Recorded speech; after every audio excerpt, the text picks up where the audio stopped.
আসসালামু আলাইকুম, welcome to my নাদিনী blog. আচ্ছা, আপনাদের কাছে ডেট মানে কি বলুন তো? আমার কাছে ডেট মানে তো মনে হয় দুজন মিলে কোয়ালিটির কিছু টাইম স্পেন্ড করা, একসাথে ভালো একটা রেস্টুরেন্টে খেতে যাওয়া, আর হাতে হাত রেখে কিছুটা সময় দুজনে মিলে গল্প করা। ঠিক আমার থাম্বনেইলে যে পিকচারটা দেয়া আছে ওটার মতো।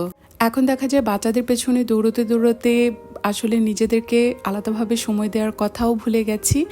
আর দেখা যায় কোথাও যেতে গেলে বাচ্চাদেরকে ছাড়া যাওয়ার কথা আসলে কল্পনাই করতে পারি না। সেদিন ওদের দাদি বাসায় থাকায় দুজনে মিলে খুব করে ধরেছে, বাবা মাম্মা তোমরা একসাথে মিলে বেরিয়ে আসো, আমরা দাদির সাথে বাসায় থাকবো। আর এখানে আমাদের ডেটের ছোট্ট একটা গ্লিম্পস আপনাদের সাথে শেয়ার করতে যাচ্ছি আজকের এই ভিডিওর মাধ্যমে। প্রথমে চলে গিয়েছিলাম দুজনে মিলে আমাদের অফিসে। ওখানে গিয়ে চটজলদি একটু সবার সাথে দেখা করে হাতে হাতে কিছু কাজ কমপ্লিট করে নিয়েছিলাম। আর এখানে কাজের ফাঁকে হালকা একটু রেকর্ড করে নিলাম আমার ব্লগের জন্য। অফিসে বসে বসে আসলে মনে হলো বাসার জন্য টুকটাক কিছু কেনাকাটা দরকার ছিল, পাশেই বেস্ট বাই, আর তাই আমরা সবাই মিলে বেস্ট বাই চলে গেলাম। বেস্ট বাই গিয়ে কোনো কিছু আসলে প্রয়োজন না হলেও আমার কেন যেন মনে হয় এক সাইড থেকে আমি একটা করে সব কিছু নিতে থাকি। ওখানে আসলে মেনলি গিয়েছিলাম, আমার একটা ওয়াটার বোতল দরকার ছিল, বাট ওগুলো থেকে আমার একটাও পছন্দ হয়নি। এরপর দুজনে মিলে চলে গেলাম আমাদের ভেরি ওল্ড প্লেসে, খিলগা।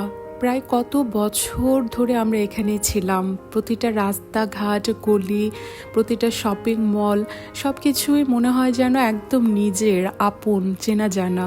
জামাই মশাইয়ের জন্য জিমের কিছু কাপড় কেনার জন্যই আমরা চলে গিয়েছিলাম সেলারে।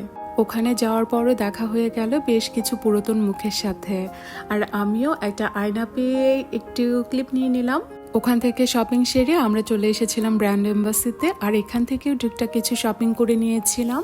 শপিং শেষ করতে আসলে আমাদের প্রায় অনেকটা সময় চলে গেছে, আর যখনই কোনো রেস্টুরেন্টে যাবার কথা ভাববো তখনই মনে হলো রাত অনেক হয়ে গেছে, বাসায় তো ছোট ছোট দুটো বুড়ো বুড়িকে রেখে এসেছি, আর আমাদের অনেক দিন ধরে কাবাব খাওয়া হয় না বলে আমরা কাবাব পার্সেল করে নিলাম। আর কাবাবের দোকানের পাশে এক মামা ভ্যানে করে ডাব বিক্রি করছিল, আর আমার পছন্দের ডাব খেয়ে নিলাম একখানা।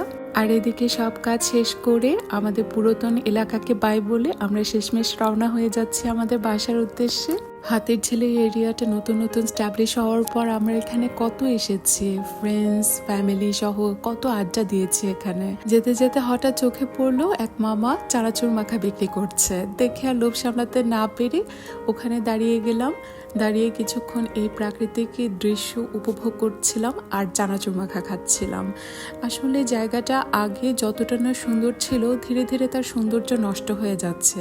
প্রচুর নোংরা পরিবেশ আর পানির যে কি বাজে একটা গন্ধ, ওখানে আসলে বেশিক্ষণ দাঁড়িয়ে থাকা যায় না। চানাচুর মাখা, ঝালমুড়ি, ফুচকা, ভেলপুরি, এই খাবারগুলো আমার খুবই প্রিয়, দেখে আসলে নিজেকে কন্ট্রোল করে রাখতে পারি না। চানাচুর মাখার সাথে আরো নিয়ে নিয়েছিলাম এই জাম্বুরা মাখা। ততক্ষণে অলরেডি 12টা বেজে গেছে, আর এদিকে আমরা খেতে খেতে গান শুনতে শুনতে চলে যাচ্ছি বাসার উদ্দেশ্যে।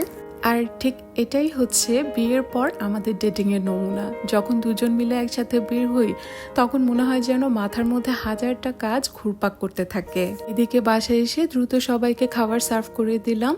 আর ওই দিন আমি বেস্ট বাই থেকে কি কি কিনেছিলাম তাই আপনাদেরকে একটু দেখিয়ে দিচ্ছি। এই কাপ দুটো আমার কাছে খুবই ভালো লেগেছিল। খুব বেশি কিছু আমি আর ওই দিন কিনিনি, আমার প্রয়োজনীয় যেসব জিনিসের দরকার ছিল আমি শুধু সেগুলোই পিক করেছি।